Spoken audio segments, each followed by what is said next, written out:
What's going on, people? This is your boy Jonathon Lewis, founder, CEO of JetQuest. This is another episode of You Goddamn Right. No, actually, it's funny. We've been doing these podcast style videos for a good minute, and I haven't even come up with a name because we really haven't been doing an actual podcast. This hasn't been on YouTube yet, but we's like, let's go ahead and get that going. Let's make this be the first episode ever.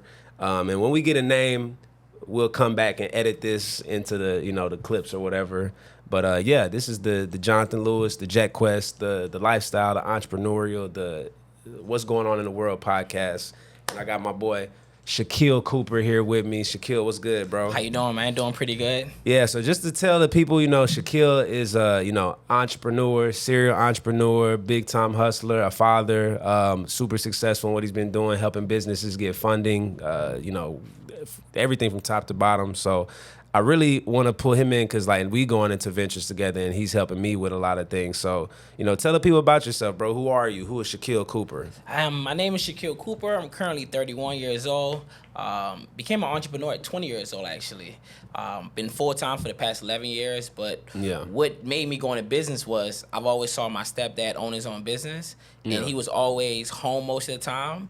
And he made more money than most of the people that I knew that worked a 9 to 5, and I wanted his lifestyle. Yeah. And just seeing him have good credit and things like that, it was just a good example for me to follow after. And, it's just always been something that have been pivotal in my life as far as helping me become more successful at a younger age than most of my peers. Because the credit or having him as that example? Because having him as an example, not only did he put me in a position where I had great credit at 18 years old, but he also taught me why it's important and put me in position where it's my first credit card at 18 was $10,000. Yeah, no, that's different. That's different. Okay, so your grandfather, no, you say your stepdad. My stepdad. Grandfather.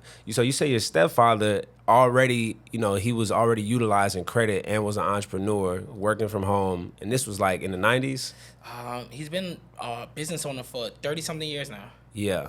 Okay, so that's big time. Yeah, because I didn't even understand business credit till I was mid-20s. I didn't even really know about other than using credit for an apartment or a house or a car. I didn't really understand credit.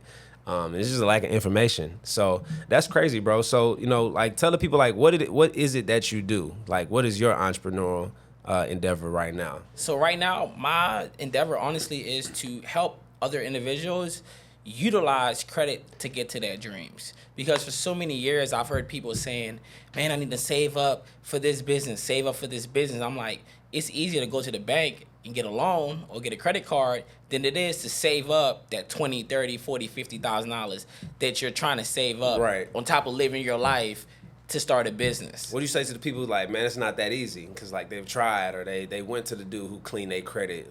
It's not that hard. It's not that easy for them. See, because most people that go to someone to get their credit fixed, they rather pay someone to get their credit fixed and not ask questions throughout the process so that once they're finished fixing their credit, they also now know what to do. Okay. So, what is it that you, first of all, let's go to the, what is credit? What is credit? I know. But credit. Let's get to the bottom of that. It's everything. As long as you live in America, credit is everything because America is built on credit. Okay. Every company, every business that you see, they use credit to build that business. No one really saves up their money to build major, big businesses. So to me, credit is just everything in America because without it, you can't get a home, you can't get a really, really good job because some jobs require you to have a great credit score. Right. And they check it every 30 days. But literal definition, what is credit? To me, credit is having a 700 plus score, having multiple accounts as far as auto loans, having credit cards, having secure credit cards, just having a bunch of different things, reporting on your credit and not just having 1-2 things and saying, hey, I got a great credit. So it's not just having about good credit, it's also about your profile. So that's what most people, they never talk about. They always talk about, I need the score, I need a score, I need a score. Well, okay, so really what I'm trying to get at is for the people who don't even know about a profile or a credit score yet, a nigga who might be 19, 18 and doesn't have that person who teaches them what credit is, is credit is it just about what you're doing to get your apartment? What is credit as far as that? So to me, I guess the best definition would be credit is... It's like your street rep with companies. It is your street rep. You know what I'm saying? Because it's more about it judges your character. Yeah. That's the best way I would use it. Because credit in the streets, credit with corporate America, credit with anybody. If I borrow something from you and I say, you know, let me borrow $100 and I'll pay you back in 2 weeks, and 2 weeks come by, I don't pay you back, but then I come to you again saying, hey, can I borrow some more money? You already messed up your credit with me. Yeah. So it's the same way with these banks and institutions. Right. If you tell someone you're going to pay them back and you never pay them back, what do you think is going to happen? So it's the same as the street as it is in corporate. It's just only difference with the corporate is there's loopholes that everybody has to live and abide by. And it's like everybody plays the game. Yes. So it's like they know the game and they win the game regardless of you paying them back or not. And that's what everybody doesn't know. So I think that's one of the cold things we want to get into. But what's the difference between business and personal credit? Like how does that shit affect people's lives that they don't realize? The reason why it affects people's lives and the difference between personal and business credit is personal credit. Let's say you have a credit card, you max out your credit card, your score is going to drop. Yeah. Let's say you got a business credit card and you max it out. It's not going to reflect on your personal credit score. It's just going to reflect on your business. Yeah. So basically, you can max out a credit card and it's not going to show up on your credit report. But if you max out a credit card on your personal credit, your score is going to tank, and then you really can't get business credit either. Okay. Because you need personal credit to get business credit, if that makes sense. You can't have it.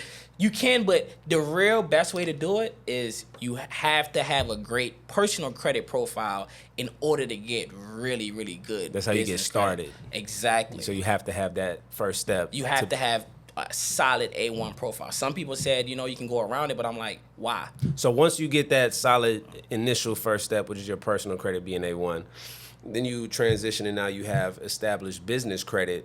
Once you start reporting on the business credit, that starts to become completely separate from the personal, right? So if that starts to go south, it doesn't affect your your currently good standing personal credit, right? Exactly. So you can still go and get more business funding. Okay. Well, so and then they won't be able to judge your personal credit based off that other entity that you own though that went south. Exactly. Oh man, now we giving up game. Okay, so how do you use credit? Like, how do you use credit right now, or how can people use credit per se in a business? For everything, everything. When I tell people, it's like you can use credit because I've started multiple businesses. All my business I used other people's money, which is the bank money. I use credit. Right. And the reason why it's everything because just imagine. You build up your credit profile and you go to the bank and you get, let's say, $50,000 on the low end. Now you can use that $50,000 to invest in, let's say you want to market your company, you need to buy products, whatever you need to get that company up and running. And I'll give you a quick example. When I invested into my first Airbnb, I was able to get a credit card, liquidate the credit card, and that Airbnb was up and running in 7 days. I'm talking about fully furnished, everything. And the only reason why, because I used the bank money. Yeah. I wasn't like, hey, I got to save up this amount this week and then next week. And it's like, no. Use my own money. Everything right away. And if that Airbnb don't bust, then it's not your personal money. Exactly. You just, what's it called? So what do? You say what you do. Right? So you become creative. So me personally, I would tell people there's different types of ways to do Airbnb. Right. There's, you can rent out the whole house by itself. You can rent out rooms. You can turn it into a dormitory. But there's many different ways to do it where it depends on the marketplace where it's going to work. Houston, Texas, I think I saw something the other day. There's like 100 people moving here a day. That's crazy. So just imagine, most people, they can't really afford to rent out an apartment or anything like that. So as long as you're paying attention to what's going on in the market, there's many different ways that you can change around that property to still generate income, because at the end of the day, people still need a place to stay. Yeah. You just got to become creative with it. So to me, being able to just invest using the bank money into businesses, and if it don't go well, guess what? Go start another one. Yeah. And start another one. Because to me, by having unlimited amount of credit in America, the only thing that's stopping you from getting where you need to go is the information. Because once I got the information about how powerful credit was, it changed my life forever. And that's why I've been a full-time entrepreneur and haven't worked a job in 11 years. Yeah. And people are like, how haven't you worked a job since you was 20 years old? Because I've been playing with credit since I was 18 years old. Yeah. With information, though, responsibly. Yes. Yeah. But we're young. Sometimes we want to go shopping. You might get the expensive cars, the condos. So a lot of those things I did early on. And it was fun because you want to get it out of you. But then it's like, all right, cool. Now I'm going to start utilizing credit to build businesses, because honestly, that's what it's really for. It's not to go shopping. It's not to do the things that we see most people doing it. It's to purchase an asset that's now going to bring you cash flow. So any business that I invest in, the goal is cash flow. I need to get paid every single week, every single month, or every single 2 weeks. But as long as there's money coming in consistently from an investment, to me, that's what credit is meant to do, to invest in the cash flow. Yeah, no, 100%. So we know we use credit for business. We know we want to take the bank's money and then turn it into a cash flow for us. What about, lifestyle things like, we just talked about travel the other day. So, like, how do you use credit for travel? Like, how can people use credit for travel to come on more JetQuest trips? It's one of the best things that you can do. I actually just booked a ticket 2 days ago. It was $5. I just had to pay taxes because you get reward points. So just imagine you using a credit card, and now you can turn those points into a free flight or a free hotel stay. So there's more perks, because when you use a debit card, what more perks do you get? Right. You don't get anything. Overdraft. So with credit card, you don't got to worry about that. So you telling me people can do what they already do every day: get gas, get groceries, buy a shirt, buy baby wipes, whatever, and that them purchases turn into points. Yes. And then you can use those points to buy flights, get hotels, rental cars, stuff like that. Or get cash back. So you can actually turn it into like actual cash. Into actual cash. To pay your credit card So it's bill. almost like you bought some free shit at a certain point.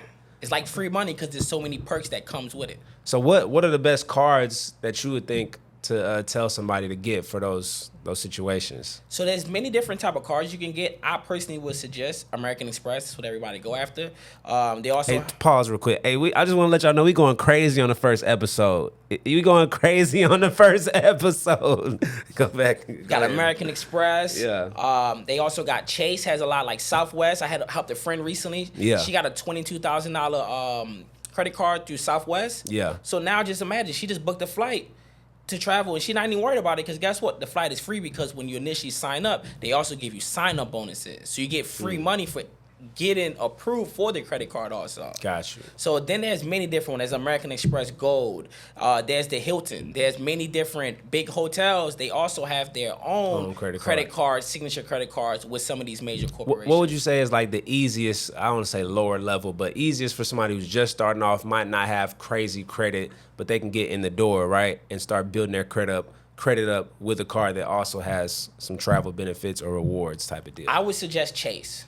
So any bank like Chase, because they're the biggest bank. So there's a lot of companies, for example, like I said, with Southwest, it's a Southwest credit card, but the bank that's backing them is Chase. It's Chase. Okay. Because you can go build a relationship with Chase, and as long as you got a decent credit score, because some banks are all about relationships. People just think it's about your credit score. So depending on your relationship with that bank, you can easily get approved once you also know the data points. Okay. So there's ways for a brand new person in a few months to build up their credit profile where they can get approved for some of these major credit cards. Now, this is getting deep. So with the relationship, is it more so the relationship that they have of your transactions on paper, or like the actual face-to-face going and talking to, tellers and people like that at the locations that you're at? Or is it a mix of both? So it's a mix of both. And it's good that you brought up that question, because, for example, let's say you get a business credit card. So we partner up with certain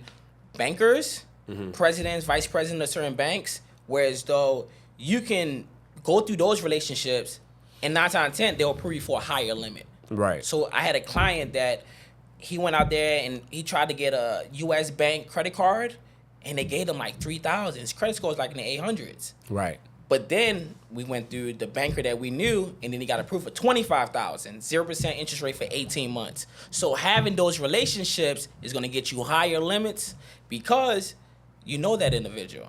Yeah. No, that's crazy. So simple introduction, or not introduction, but a simple relationship changed this man from 3,000 to, you said 25,000? Yep. And then he went to Chase, and they approved him for 5,000. Went through our banker, he got 75,000. Brand new business. Same person, same transaction. Oh shit. So 2 banks, he got $100,000. And he was gonna get 8,000 at first. Literally. And it sounds crazy, but that's why I tell people all the time, relationships is worth more than money. Yeah. Because if you know the right people, you can get whatever you want in the world. So within this situation, are these more so corporate level people of the bank making the like accepting them or like giving them the loan, or is it more so the person in a particular branch? So sometimes the person in a particular branch, because the way it works, that some people that work in banks, they want to get customers, right? Because the more people that they got approved for credit cards. So they're in charge of accepting that too and approving the credit cards too. Exactly. Okay. Because they want to get those bonuses also. So this is a tip. Y'all need to start going into y'all bank dressed decent and start shaking hands and building relationships with people. Get their phone numbers. Bring them some coffee once in a while. Bring them a Starbucks gift card. Build a relationship. So is that some stuff that y'all do? That's literally what we do. And I also partner with a person that has over, I think right now he's on the way to close to $5 million, and he's my age. He's 31. Damn. Off of credit. And he's been playing with credit for a few years, probably not even 5 years, right before COVID started. It's like 2019. So I have partnerships with people that also have partnerships with those bankers. So that's why working with someone like me, I have these relationships. I might not have all the answers, but I can lead you to the people that can get you exactly what you need, as long as everything that you need to do is well put together. As far as your credit profile, your LLC, your documentation. So as long as you do your part, we can do our part. So you're not a fake guru? At all. I don't know that one, but I know my homie knows that one. Like literally, if I don't know, I'm going to tell you about somebody else and I'll plug you in with them. Yeah. No, that's A1. I love authenticity and everything that I try to do, because it's a lot of...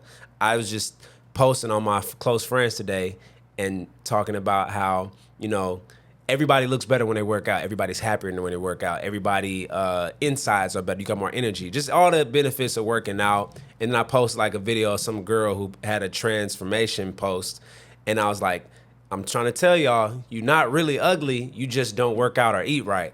And then some other girls was like, man, she had a BBL. You can tell right here and this and that. I was like, oh, damn, she did have a BBL. I was like, I'm like, damn, even though everything I said is 100% true, I can't even use these examples because everybody done had a fucking surgery. It's all fake nowadays. It's all fake. But I was like, laugh my ass off. Never mind then. Well, but I was like, but my point still remains, go to the gym. Still go to the gym and work out. Don't be using that as an excuse. And if you got the money to go get a surgery, get your surgery if you want. That's what you want to do. That's your prerogative. But you should work out afterwards, because you're wasting your money if you go get the surgery and don't work out. Anyway, but yeah, bro. So we talking about funding right now. So this is major to me because as an entrepreneur, like I told you, I didn't understand credit until I was like mid-20s. My parents didn't utilize credit for their business. They only utilized it for house, car, apartment. Typical. Pay bills. Yeah, you know what I'm saying? So my understanding of credit was really nothing. And in fact, because that's all I thought credit was used for, I didn't think it was important. It was to a certain extent where, like I told you, when I first got into direct sales, I'm like, oh shit, I'm making six figures now. Like I'm finna be a millionaire in a couple years. Like, fuck credit. I remember my mom was telling me, like, you need to make sure you pay such and such off, in time, because, and I'm just like, I'm not worried about no expenses, because I'm like, I'm gonna be 10 months and I'm gonna be a millionaire type shit. It's all, my mindset was always like, I'm a couple months away from that first M. And so I'm like, stop talking to me about this credit. But this is a lesson for people who call themselves mentors or teachers or even parents, right? Or even just a partner, a friend. When you tell somebody something, always remember to tell them why. Especially if it's a hard-headed person like me. You can't just tell me to do something. I'm going to automatically be like, just the feeling of somebody telling me what to do, I'd be like, yeah. But if you tell me why and it's in alignment with what you already know I'm trying to do, I'm now like, okay, this makes sense. This is what I want. They just told me I need to do that, and it's gonna help me get. So I'll start calculating in my brain. But if my mom could have came to me and been like, and Mom, this isn't a diss on you, but this is just, this is a lot of people's moms, right? So this could be, she said, hey, I know you want to grow your business. You need to get your credit right so that you can start to grow your business credit. We can help you get approved for some money to grow your business. Yeah. I'd have been like, well, tell me more. Yeah. You know what I'm saying? It would have been a completely different conversation. And that's not, like I said, a knock to anybody's mom or my mom. That's like I said, lack of information. So we didn't have that information. She didn't have that information. She still doesn't use business credit or personal credit for assets, right? It's just for liabilities and to pay things off. Yep. So that's the difference. And then you take that You know, and a whole other conversation is grants. You know, people don't understand that your local government, your state government, the federal government is giving away billions and billions of dollars for businesses, small businesses. If you're black, if you're Hispanic, if you're Asian, like there's all kinds of different reasons why you can get some free money if you just search it. Then you have private equity. Then you have venture capital, which we know we're participating in venture capital right now with JetQuest, raising money as we transition into the tech space. So it's all these ways of getting money.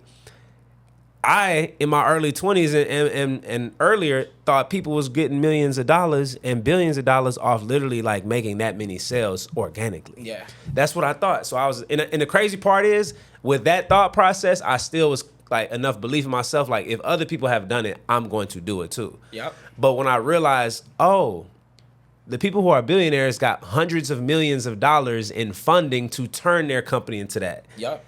That shit became a lot more realistic to me.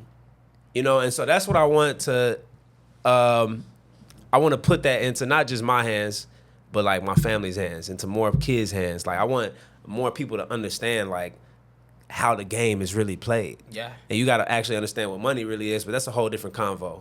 Well, in fact, I'm going to give y'all 2 books. If y'all watching this and you don't ever watch another podcast, go read Meet Your Straw Man. That's a great one. That's a great one. And then go read The Creature from Jekyll Island. Oh. Those 2 books will break down to you what money is all about. And then from there, once you understand that you're inside of a game, now you got to get active playing the game. Create your player, build up his attributes, and let's get active, right? Because we on the field now. But that's literally what it is, man. It's first, you know, I want to. You literally just gave away $1 million worth of game just off of those 2 things alone. Like, once you hear that, play this back and go do your research. And the rabbit hole you're gonna go down to, it can change your life if you apply the information. If you apply it with not a a victim mentality. You know what I'm saying? Like you got to get active and be like, okay, well, if this is the setup that I'm a part of, that I'm in right now, like the only way to win is to know these rules and to utilize them for myself. So, yeah, man, it's crazy, like you said. So credit game, all that stuff, funding. So, but yeah, you asked me some questions, man. And those are some great questions. But one question I do have for you is, what made you create this amazing company called JetQuest? What sparked that idea of, man, I want to start a travel company?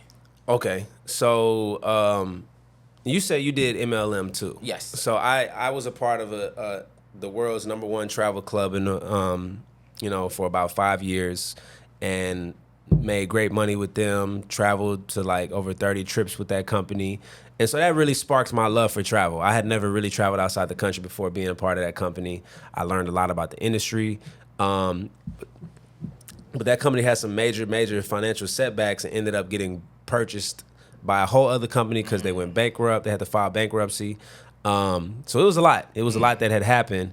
But I never lost that love of travel. So about 1.5 years in between then and starting JetQuest, I was just doing marketing and branding for restaurants, clubs, different companies, dentists, doctors, all kind of stuff, just focusing on just trying to get a bag to stay afloat through marketing, and had like a social media agency, right? So I was doing that for about 1.5 years, and then I just came up, shout out to my boy Said, man, rest in peace. He reached out to me, he's like, bro, I'm thinking about doing a group trip to Thailand. And so I had already done group trips, but with that company before, but we didn't make the same kind of money because we only got paid off people having like a membership in that club, right? We didn't get paid off people having, or each person booking a trip. And we did trips where we booked like 70, 80 people. Oh, wow. We didn't get paid off of that. You talking about everybody's paying a minimum $900+. So anyway, yeah, he reached out and we ended up running this trip to Thailand. I probably invited half the people. He invited the other half in a mix. And it was super dope, bro. It went viral. There's so many travel companies that have spawned from that trip that me and him did that I see now today that are our sons. But like it's really dope. And he was one of the first black people I ever seen living abroad, like that was living in Malaysia. You know, on the weekends, he would always do some crazy dope adventure type shit, go live with the monks for the weekend in another Southeastern Asian country. So he sparked even more of that in me to want to provide that for people. So we ended up not doing it together, not for any beef type reasons, just like he had certain people he wanted to partner with and things he wanted to do, and I was just like, my vision was a little bit different, so we can support and do collabs whenever we want, but I'm gonna do this. Yeah. And I ended up coming with the name JetQuest. Funny enough, one of my high school homeboys, I was at his crib. This was around the time when Victory Lap dropped, Nipsey Hussle's, classic album.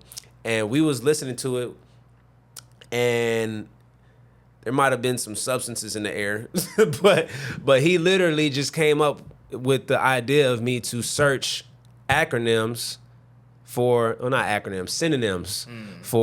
black and travel, because I was telling him I wanted to get a lot more of us traveling the world. I was like, I'm not trying to create a black travel company, but at the end of the day, like, I want to see more of our people traveling and seeing the world. So literally, when I Google black jet comes up, and you Google travel, Quest comes up, and I was like, JetQuest, and me and him just like, ooh, and kind of like the Jet magazine. Yeah. Oh. You know what I'm saying? So exactly. So, and jet is a synonym for black. So. Oh wow, I never heard that before until today. Yeah, jet black. Oh. Yeah, you get what I'm saying? So that was and then from there, like, everything has just evolved over time. Like, we're at 13 trips now, 400 plus customers we've had, close to 500K revenue, multiple 6-figure profit, transitioning to a tech company, building the app out. So yeah, that was way more than your question asked, but let's give that a round of applause, though. Let's give that a round of applause. I appreciate it. But another question to that same question is, what sets you guys apart from every other travel company out here? Because it's hella travel companies. Seeing the content that you guys have been posting, it's amazing, because when you look at the trip, everyone looks like they're having fun. It looks well put together. The content is really great. So for me, on the outside looking in, you guys are doing a phenomenal things. But for you being an owner, what sets you guys apart from every other company out here? So, well, for one, there's a lot of different type of travel entities. So, like, we're different from, like, a travel agency because we don't focus in on, like, your individual travel wants. You can't just come to us and say, hey, I want to put together a trip to go to Mexico, for these days. We have our set packaged experiences that are community focused. So that's one thing, is we're focused on cultivating the community before, during, and after the trip. So think of us like Airbnb, but instead of just the accommodations, it's a community attached to this whole experience, and then the entire trip itinerary and experience cultivated when you book on those dates. So the other thing, like I said, there's other travel companies, and some of them are doing amazing things, but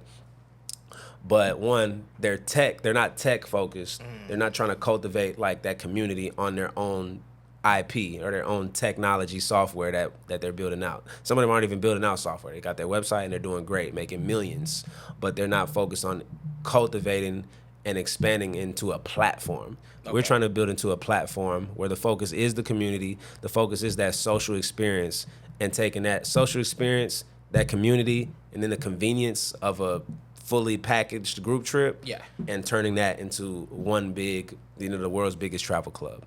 So basically vertical integration. Yes and no. So there will be an integration of utilizing local vendors on our app in a very similar way that Airbnb does with utilizing, like, if you have your own apartment, you just go and log into Airbnb. They don't own your apartment, so it's not necessarily vertical integration, but you're the direct person who's doing the renting. Yep. So you just log in through Airbnb, and then you host the person. Okay. But there's still a vetting process for you to even be able to upload your shit on there, right? Yeah. Same thing is what we're working on and building right now. Okay. So there's going to be a signature way that a host or guides have to do it via JetQuest. Okay. And there's going to be a signature style and a whole background check and vetting process, but it'll be something like that. Wow. Yeah. You guys are doing great things, though. We working on it, man. It's like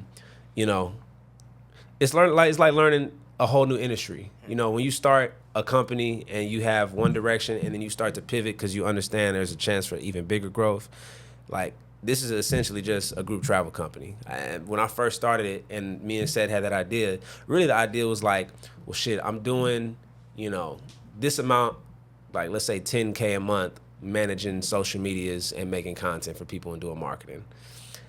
I'm looking like, okay, we can do a profit of 10 to 20K each trip on a low end. We do 4 or 5 trips a year, it's 100K, right? I'm like, shit. And then eventually we get bigger clientele. We do trips where we can possibly profit up to 30, 40,000 each trip. You know, boom, we can make like $250,000 a year and off of just traveling. So I'm like, shit, I'm cool with that. Can't beat that. At the time.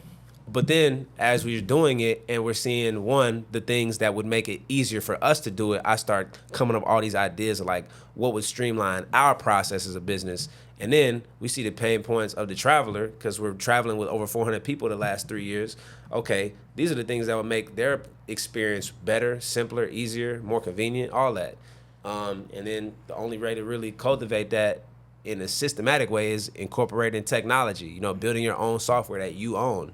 And that is when you start talking about needing money because you start realizing it takes hundreds of thousands of dollars to build apps. You like, oh yeah, I'm trying to build this app. Can y'all quote me? And people are like, oh yeah, let's talk. And then you realize, yeah, it's $100,000 to build your app out, right? So now it's like, okay, well, you have to raise money. But at the time, like I said, when you start this journey, I'm not used to the conversation of like, oh, you've got to borrow money. I'm not even understanding that. So I mean, in like a 3-year period, bro, I feel like I've gained a PhD in business funding, venture capital, and in tech because I've been baptized into this community.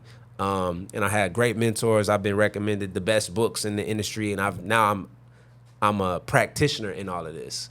And shout out to everybody in the Houston ecosystem, the Bay, Silicon Valley, Tulsa, a lot of the people who have mentored me, and the Ion Houston. It's like a huge thing that has become a resource for us to learn and stuff. So like, I introduce you to the Ion, you know what I'm saying? So what's the ultimate vision for JetQuest? Like, what's your vision that you've had since day one, the moment that idea sparked in your mind? Well, what I had in mind from day one, like I said, was like on a small level, I knew that I could at least like make a living traveling. I was like, we can do that. So make a living traveling, good 6-7 figure income, right? Profitable. But slowly but surely, I was like, I wanted to do what that previous company did, but on a bigger scale and smarter, and not having to be, direct sales or network marketing based. Because like our people don't even, we so skeptical. Like, but the product was so good. I mean, they was doing $1 billion in revenue at one point. And the product was so good, it was the world's #1 travel club for like 4 years in a row. And that's like non-direct sales companies between, timeshares, like anything that's labeled a travel company. It was #1 in the world for like 5 years in a row. That's a big deal. Yeah. So, I'm just like, I want to become the world's biggest travel club, but the world's first ever experience curation engine. And so you think about a lot of companies that kind of started their own lane, like, there was no such thing as rideshare before Google. Or not Google, Uber. Right? And then even before, there was no such thing as a search engine before Google. Yeah. Right? There was no such thing as whatever industry you would call what Airbnb does before Airbnb. Yeah, that's one of us. So, these places are creating their own lane, and that's what I want to do. Like, it's very specific, but there's a huge enough market to where it makes a huge dent in the travel space. So, yeah, that's what we want to do. So, with traveling, to me, I love to travel. I've been outside the United States. I was actually born in Trinidad. So okay. I came to America when I was 9. So you be doing a carnival? You be at an outfit? No, I've done enough of that growing up, but my family still do. Okay, so I was about to say, can we put the picture of Shakeel in the outfit?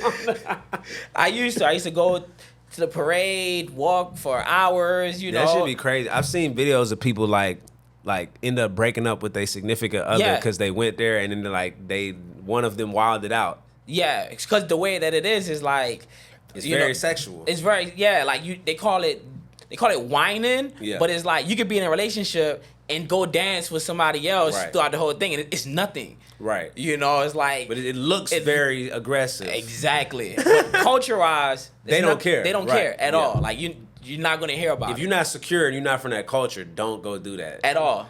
Like if your woman tell you that she's going to carnival anywhere, because even with JetQuest, you guys, like I said, carnival time. People love to go to carnival. They go to Miami. They go to but when you go to like Trinidad, Jamaica, Barbados, like when you go to the actual islands where it's like the root of it. Oh yeah. Oh, people, my family, they just left Trinidad a couple weeks ago from carnival. They go there every single year. Yeah. Me personally, you know, I'm Americanized, so I'm trying to get wealthy. I ain't got time to go to carnival at the moment. Facts. We 30. We both 31 now too. So it's like, you know, that's that prime age of if you not already at the 10 million mark, it's like it's now or never. You got the most energy we gonna have right now. Like I'm on some, you know, I told you I'm on the 75 hard.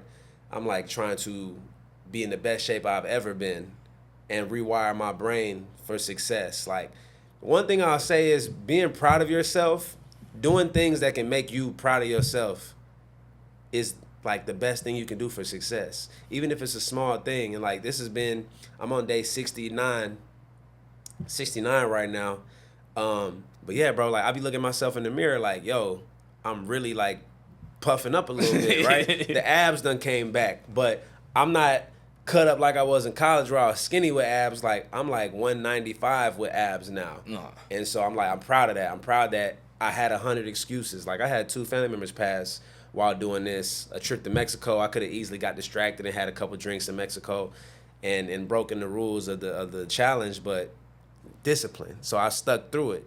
But shit like that, it makes you proud of yourself, and being able to trust yourself also, it gives you confidence like, well shit, any task ahead of me I can break down into smaller disciplines and I can do them, because if I did this, I can do that. You can do anything. Kind of go back to that one saying, how you do one thing is how you do everything. So I would piggyback off of the 75-day hard challenge, because to most people, it's hard. It's like, man, 75 days, but if you just do it day by day, before you know it, it's easy. But if, like, go back to, again, what you just said, that once you start feeling proud of yourself, because so many people look for validation outside of themselves. Yeah. But when you're really proud of you, like, man, I really did this. Some people might call you cocky, but you know for a fact what you went through. I'd rather all of y'all be cocky than to be insecure every time. Every time. They call me cocky. I don't care, because I know that I got to be my number one fan. Yeah. I got to believe in me more than anybody can believe in me, because 100%. People want people to invest in them, but they don't want to invest in them. They want people to pour into them, but you won't even pour into you. You won't even pick up a book. Yeah. So the fact that you said that you're proud of yourself, that's going to be what makes you successful and make most people stay in the same position that they are, because they're not willing to do the hard things over a period of time to do the easy things. It's like life, right? Most people might be satisfied with the typical 9 to 5 for the next 40, 50 years. There's nothing wrong with working a job, but what if you sacrifice 10 years as an entrepreneur? Now you can have the rest of your life back. Right. People not willing to do the hard part. And it's not even really that people aren't willing to do it. A lot of it is social conditioning. You know, we've been trained to put up with the pain that's normal and cool for everybody. Like people will go do 4 or 5 years in college, which is extremely stressful for most people, and just to finish, because that's a social norm. People will put up with a lot of things that are extremely stressful. A 9 to 5 is stressful every day of your life. They'll put up with certain stressors and challenges that are a social norm, but starting your own business, taking out a loan and betting on yourself is not a social norm. It's an anomaly. It's an outlier, right? So most people be like, let me just go back to the norm, because they'll take the stress of it being 40 years working rather than maybe working a compressed period of life to have money work for you primarily for the rest of your life. Literally. And it's crazy. Like, this shit's crazy to me. So for me, again, that's what helped me become successful. So I call it condensing time frame. Because if I know that if someone said, man, I did it in 5 years, I'm like, man, if I do it every single day, I can do it in 2.5 years. So all I do is just condense time frame, because it's going to require the same amount of work anyway. Yeah. But if you just do it in a short period of time, you know, that's why people are like, how? I'm like, listen, I just worked every single day. Today's my birthday. Guess what I did today? I was working. Right. Because I want to work. Oh, yeah. Happy. Oh, by the way, time out. I forgot. Today is your birthday, so I got you. Thank you. JetQuest. Appreciate it.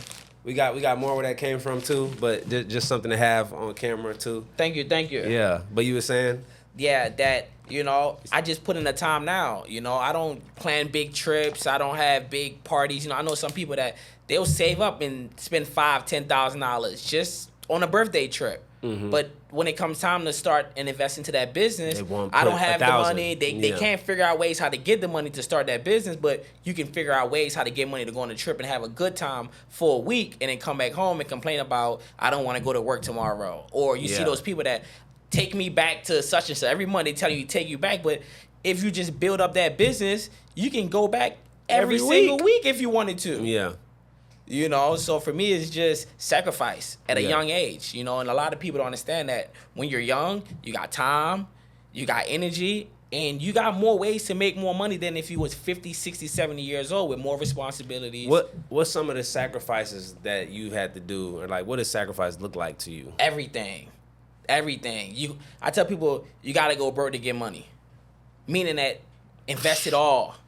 Yeah. You might look broke. You might can't go to all the clubs. You might can't be on the scene.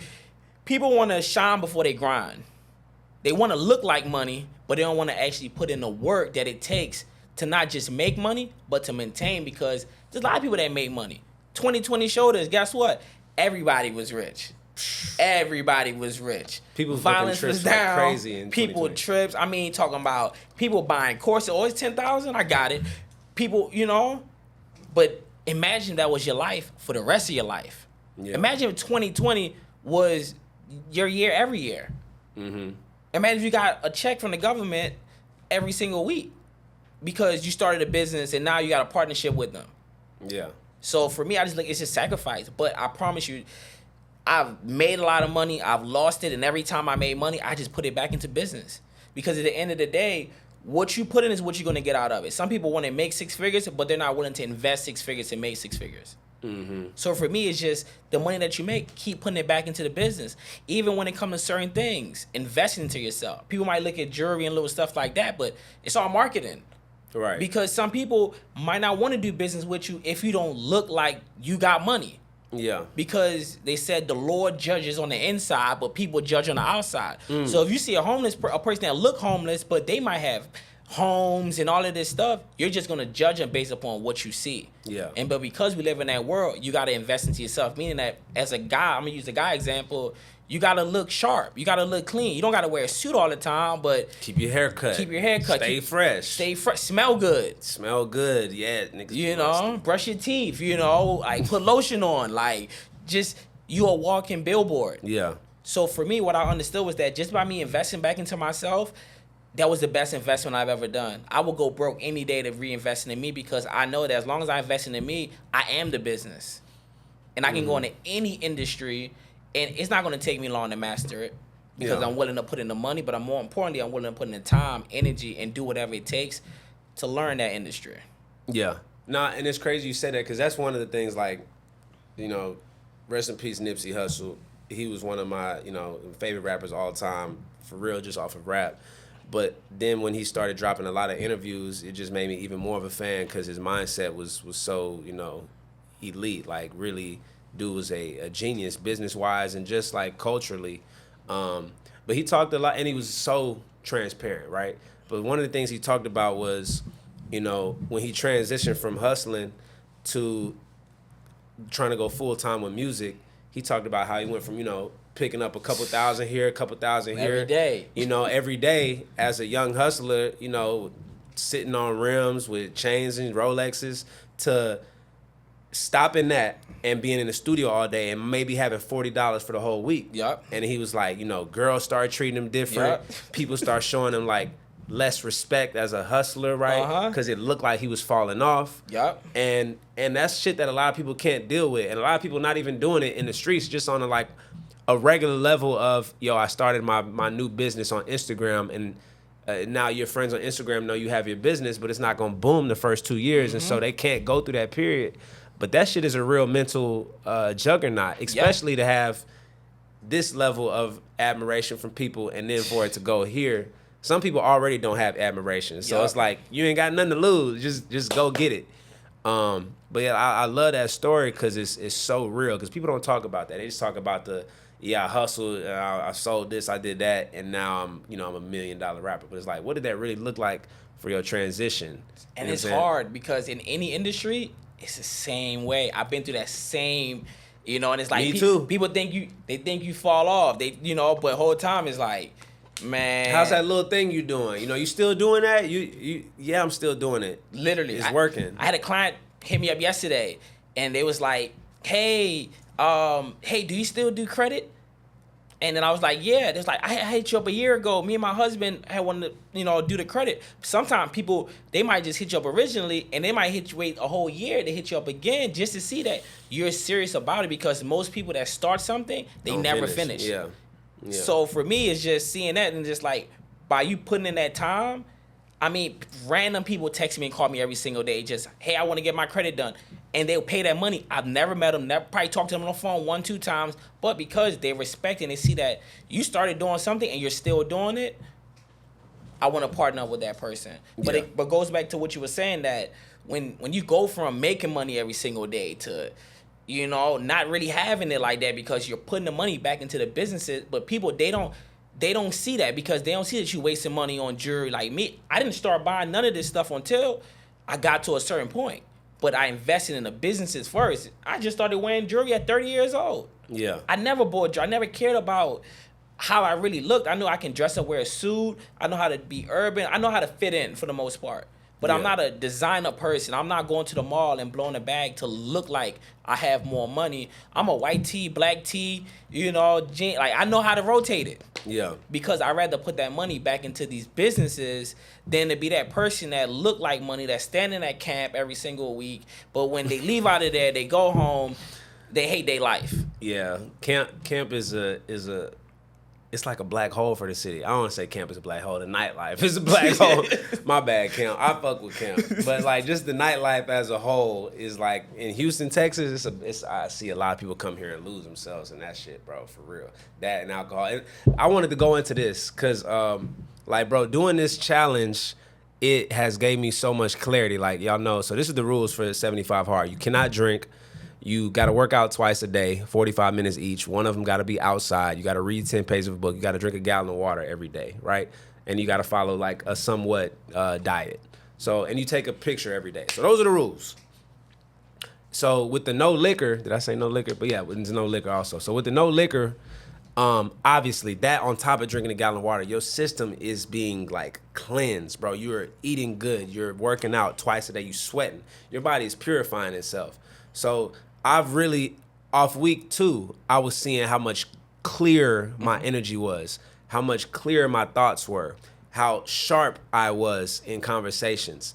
I've been out a couple of times during this challenge to the club, and I've still had a good time without the liquor. Mm-hmm. But everybody done had this moment, probably. Some people, like, you've been to the club where you were sober, and then you see how everybody else is. It's like everybody slowly start turning into like zombies and goons. It's like the Thriller video, and like you just like that girl in the Thriller video watching everybody turn into zombies type shit, and then everybody just doing the dance. Don't let Sexy Red come on. You know what I'm saying? Yo, and it's just like, you see, that's the weirdest part. You see men singing Sexy Red and Ice Spice lyrics drunk. They like, my coochie pink, my booty hole brown. I'm like, bro, you're 42. You're a grown man, bro. You got kids. You just said my coochie pink. Like, that's gay, bro. You know what I'm saying? You just said that in the club with other people watching you. Like, I should have got you on TikTok and made a video out your ass. But yeah, it's really crazy. So anyway, back to, it really made me so sharp, bro. Like, I don't even feel like I want to approach liquor the same way. I'm going to have a couple drinks. But I'm also scared to drink like how maybe I used to drink after this challenge because my body, like, I'm gonna be I probably can have 1 or 2 old fashions and I'm good. Welcome to the champagne club, man. You feel me? Like you gonna be drinking the bubbles, man. I'm telling you. Yeah, nah. So I definitely recommend everybody do that, and that kind of goes into like the other thing we was talking about, like rewiring your brain. I feel like things like this challenge, some people, they might need therapy. Some people use journaling. A lot of people do affirmations.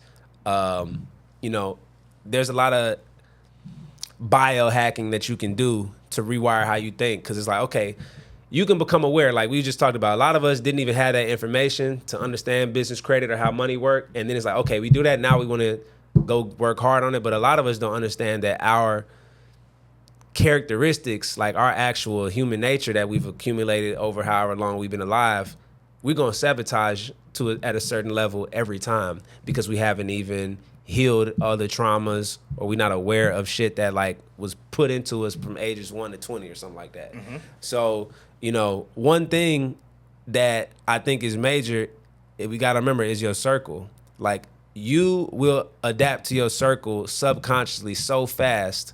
Like, things that are normal to you, if it's out of whack with your circle, it will become out of whack to you. Yeah. You want to get in the circle where, okay, everybody in this circle makes $50,000 a month. You're going to become super uncomfortable being the person not making $50,000 a month. You're either going to fall out of the circle or adapt and become closer to the average of the circle. Yep. Your subconscious mind will start to open and become very, very like fast working towards getting you there.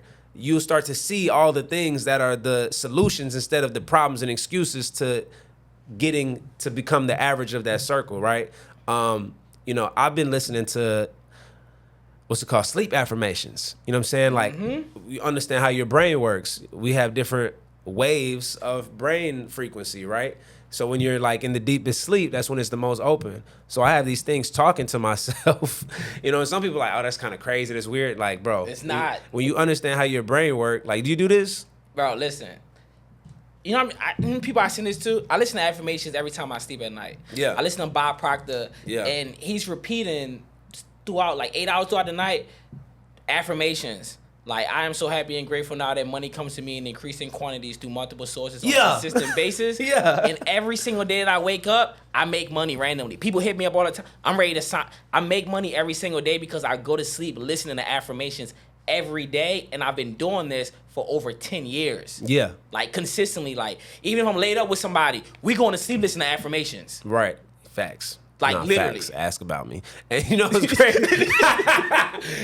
Funny part, because it's like, you ever bought a car that you didn't, like, you never noticed that car all the time, and then you got the car, now you see that car all the time. It's the same literal principle. The cars were always there, but now that you have it in front of you, you notice it more. It's become more prevalent, right, to your subconscious mind, and now that shows to your conscious mind. But it's the same thing with the money. Same and it attracts it. So, yeah, like, I think, you know, I always try to talk with my brothers about stuff like this and my friends with stuff like, it's a mix.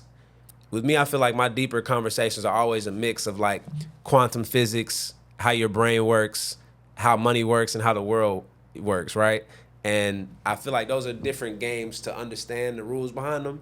But once you can, it's like Tupac said it. He's like, the world ain't no trick no more. The world is a game to be played. You know what I'm saying? You got to understand the levels and the rules of the game. And I'm just like, that's really all it is, you know? So, and the same thing with yourself. Like, a lot of people aren't happy, and they just don't understand the steps. Like, discipline will really make you excited and happy. Discipline will really get you physically healthy, but mentally in better shape. Self-love is really discipline. It is. Like, saying no to certain shit that's not great for you, but it might be fun or dopamine pushing at that moment. But it's the same process with dope, you know, like literal drugs. Like, this is a rush of dopamine for right now. But it's the same thing with turning down, you know, immediate pleasures, the wrong circle, the wrong people, the wrong food, not working out, not doing all these things. So I don't even know how I got on that. But yeah, you know. I think it just all plays, it's all success. It's all a key, you know, like most people just think it's all about what I physically do to become successful. Yeah. But again, it's really more, success is 90% mindset, 10% actual work.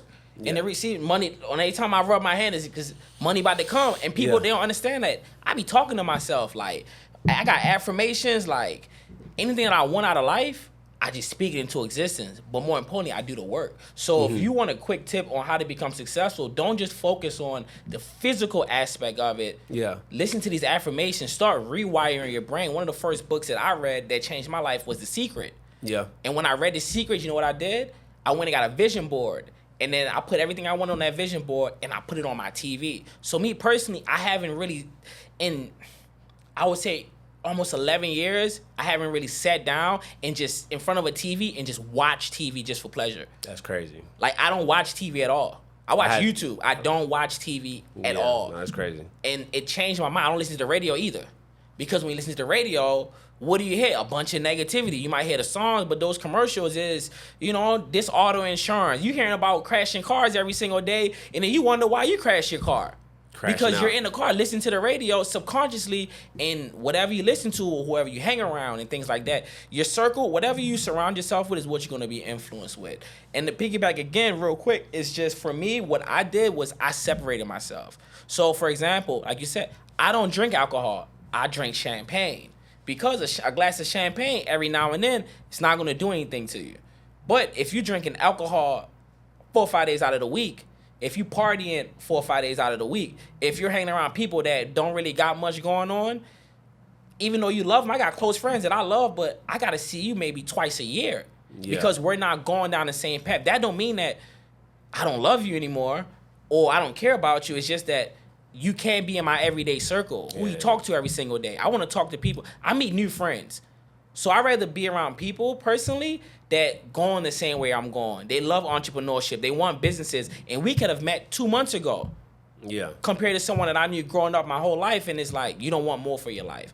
So I personally don't mind meeting new people and putting myself in new environments compared to just hanging around the people that, that's just my friend, so I'm going to hang around them just because that's my friend. It's like, no, we're not going down the same road. Why continue to spend time with... Listen, if you got money and you hang with someone that's broke, 9 times out of 10, you're going to be broke in a few years. Why? Because you're going to pick up on the same habits. People with money hang around people with money. Nah, facts. Me, for example, I only like to eat in rich neighborhoods. I love River Oaks. I love Upper Kirby. I love Memorial. I don't like the hood. There's nothing against the hood, but what's in the hood? Right. But people love the hood. That's what they so the things that people push every single day subconsciously, and they wonder, why am I in the situation I'm in? I'm like, look at the music you listen to. When I listen to an artist, I like people that's independent, talking about get money.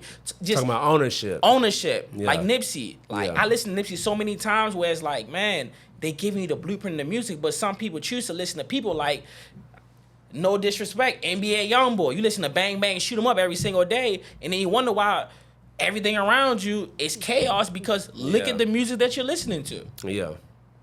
So it all plays a major role. It's not just the physical work that people say that I need to become successful, because people are like, man, I work hard. The trash man work hard. Yeah. Everybody work hard. But it's about working smart. And I've got around people that they're not smarter than me. They're not better than me. But guess what? They worked smarter than me years ago. That's why they're successful. And another thing to add to that is, a lot of this has to do with people's upbringing, because a lot of people aren't even conscious that they're working smarter than you because that's all they ever knew. They was born into a family where, investing in assets or utilizing assets and leveraging other people's money was the only thing they ever did. So they just subconsciously have a higher money conscious than you. Literally. They just work on a different frequency than you when it comes to money and success, at least. They might not be more intelligent than you at all.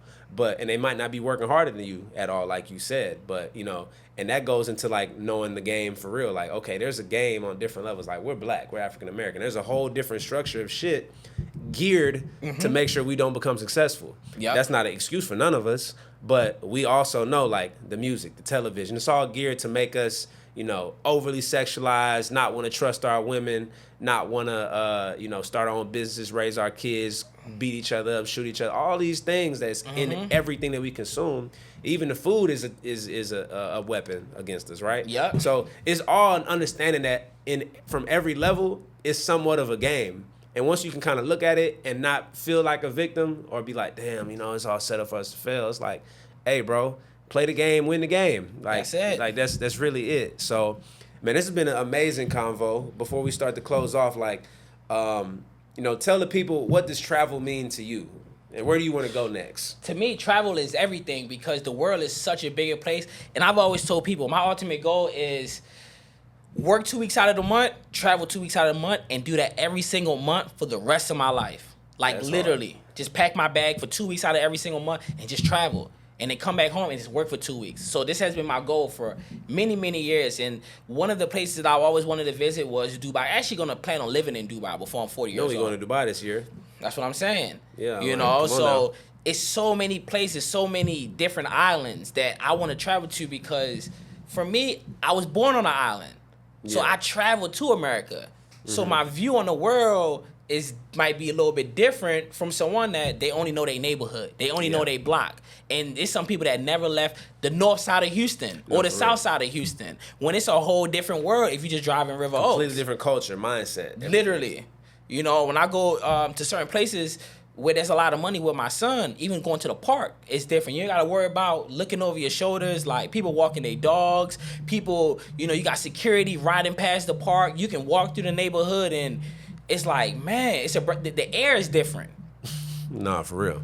It is. Like the grass is different. So for me, just seeing that the world is such a bigger place than what we see on TV, I want to travel every single country in the world. And that's why I work hard now so that I can actually not just live life, but I can enjoy life. What's the point of making money just to buy things but don't have any real memories? Like what Tupac say, what's the sense of working hard if you never get to play? I'm hustling. That's it. So where can people find you?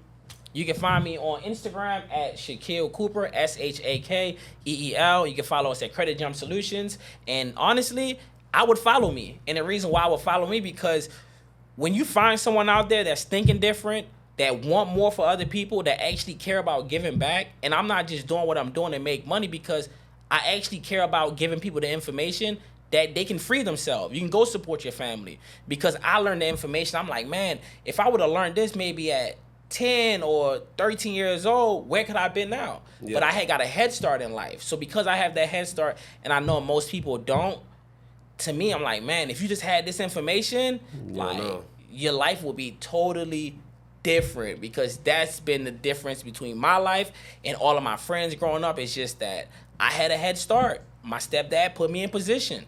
And he gave me the information. And I went out there and I applied it. And like I said, haven't worked a job since November 2013. That part. Well, man, hey, this has been the first podcast episode. This has been hella value. We gave a lot of game away. JetQuest, make sure you go follow us at JetQuest on every platform. JetQuest.net is the website. We got trips coming up all year. Dominican Republic, Bali, Dubai. We're working on some trips in Africa also, so go check out the website. Make sure y'all tap in with us. It's also March Madness right now, so that means we're giving away a free trip. So go on the website, go on the Instagram, and follow the rules for that, and get involved. We'll see you guys next time. The culture is a flight away.